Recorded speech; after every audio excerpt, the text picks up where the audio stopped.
Hello, DHID ആണല്ലോ. Data ഫ്ലോയ്ക്ക് പുതിയൊരു update വന്നത്. ഡേറ്റ ഫ്ലോയ്ക്ക് അല്ല, ആക്ച്വലി നിങ്ങൾ നമ്മുടെ എക്സ്പീരിയൻസ് സർട്ടിഫിക്കറ്റ്, അതായത് റീസെൻ്റ് എക്സ്പീരിയൻസ് സർട്ടിഫിക്കറ്റ് ചെയ്യുന്ന ഏത് സ്റ്റേറ്റ് ആണോ ആ സ്റ്റേറ്റിൻ്റെ രജിസ്ട്രേഷൻ ചെയ്യണം.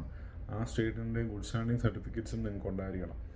എങ്കിൽ മാത്രമേ ഉള്ളൂ നിങ്ങൾക്ക് ഇപ്പോൾ ആണെങ്കിൽ എലിജിബിലിറ്റി ലെറ്റർ കിട്ടത്തുള്ളൂ. ഡേറ്റ ഫ്ലോ നിങ്ങൾ ചെയ്യുമ്പോഴത്തേക്കിന് നിങ്ങൾക്ക് കുഴപ്പമൊന്നും വരുന്നില്ല. ഡേറ്റ ഫ്ലോ എല്ലാം നിങ്ങൾക്ക് പോസിറ്റീവായിട്ട് കിട്ടും. പക്ഷേ നിങ്ങൾ ഡേറ്റ ഫ്ലോയും കഴിഞ്ഞ് പ്രോമെട്രിക് എക്സാമും കഴിഞ്ഞിട്ട് നിങ്ങൾ അവസാനം എലിജിബിലിറ്റി ലെറ്ററിന് വേണ്ടി അപ്ലൈ ചെയ്യുന്ന ഒരു സംവിധാനമുണ്ട്, ക്രെഡൻഷ്യൽ അപ്ലൈ ചെയ്യുന്നത്. ആ ടൈമിലാണ് പണി കിട്ടുന്നത്. ആ ടൈമിൽ റിജക്റ്റ് ആയി പോവാണ്. കുറേ പേര് എന്നെ കോൺടാക്ട് ചെയ്തിട്ടുണ്ടായിരുന്നു. ഇപ്പം സെയിം കംപ്ലൈൻ്റ് ആണ് എല്ലാവരും പറയുന്നത്.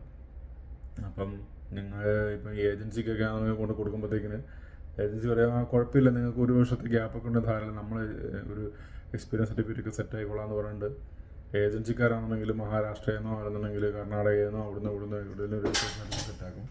പക്ഷേ ആ സാധനം ആണെന്നുണ്ടെങ്കിൽ വർക്കാകത്തില്ല. ആ സാധനം നിങ്ങൾക്ക് രജിസ്ട്രേഷൻ നിങ്ങളുടെ അവിടെ അല്ലെങ്കിൽ ആ യൂണിവേഴ്സിറ്റിയിൽ അല്ലെങ്കിൽ ആ ഒരു നേഴ്സിംഗ് കൗൺസിലിൻ്റെ രജിസ്ട്രേഷൻ നിങ്ങൾക്ക് ഇല്ലെന്നുണ്ടെങ്കിൽ നിങ്ങൾക്ക് ഗുഡ് സ്റ്റാൻഡിങ് കിട്ടത്തില്ല. നിങ്ങളുടെ അവസാനം നിങ്ങളുടെ എലിജിബിലിറ്റി ആപ്ലിക്കേഷൻ റിജക്റ്റ് ആയി പോവുകയാണ് ചെയ്യുന്നത്. അപ്പോൾ ഇതിൽ നിന്ന് മനസ്സിലാക്കി വെച്ചുകൊണ്ട് രജിസ്ട്രേഷൻ ചെയ്യുക.